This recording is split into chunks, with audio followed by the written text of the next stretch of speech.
Alright guys, I am not knocking Jason Aldean or his music. I think a lot of his music is great, but the amount of money that the country music industry is pouring into TikTok on bots to promote his music is absolutely insane. Especially when you take into consideration the fact that they're suppressing independent country artists like myself, regardless of whether or not related to somebody like, Kenny Rogers.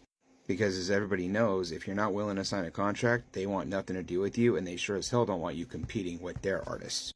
Case in point, they'll promote the crap out of Morgan Wallen's music, which arguably may or may not be country, but they won't tell you that my album Triple Wide actually broke his record for the longest country album ever produced, and contains the official sequel to The Gambler, because I'm not with a label. They also won't bother telling you that my Charlie Kirk tribute song was the first one that was recorded and released to the public, because that would interfere with all the money they're making from their artists doing Charlie Kirk tributes. Then they'll accuse me of doing it for money and clout, even though I'm not getting either one of those things.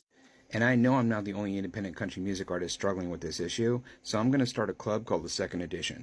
If you don't get the reference, you're not a true Kenny Rogers fan. The purpose of the club is so we can all work together to help promote each other's music, so that way we can compete with the labels. So if you are an independent country music artist and you think that sounds like fun, go ahead and let me know. And if you know somebody who's an independent country artist that might be interested, go ahead and tag them in this video. And if you're not following me on Spotify, please go do so. And if you want to hear the album that broke Morgan Wallen's world record, you can find Triple Wide on iTunes, and it's worth a download. You can also find my first gospel album called Reboot, Scoot, and Hymnal on there as well. Have a great day.